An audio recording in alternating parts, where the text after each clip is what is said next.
Early morning found motorists waiting in line outside fuel stations across Kenya's capital, Nairobi. The biting fuel shortage meant many were down to their very last drop of fuel. Well, I started queuing here about 2 hours ago, and I've been on this queue. Right now I'm on zero.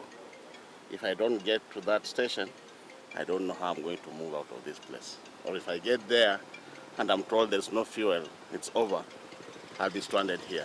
But only a select few fuel stations had reserves of fuel to sell. As the fuel crisis persists, long queues such as this can be seen snaking out of fuel stations across the city.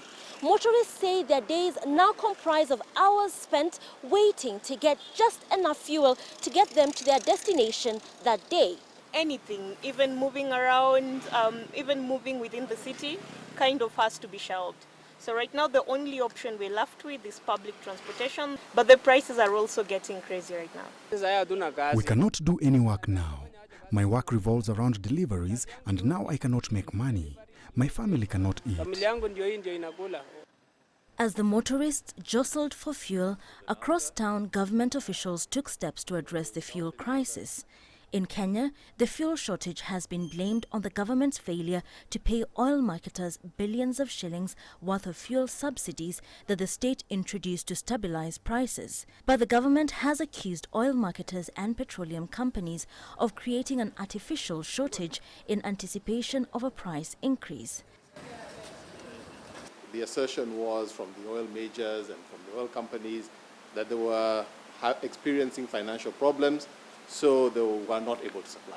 And we paid them the very next day. Unfortunately, because we took them at their word, we said that the product would be in the tanks by Thursday. This did not happen. Clearly there was another motive to tread water, looking, as the CS has said, towards a price change from April today. Some players are also reported to have diverted cargo to the export markets. The oil marketers also supply Uganda and Rwanda and the Democratic Republic of Congo with fuel. Government is now moving to ensure fuel supplies across the country are stabilized. There is more than sufficient supply to meet our normal demand, and there can never be enough supply to meet hoarding.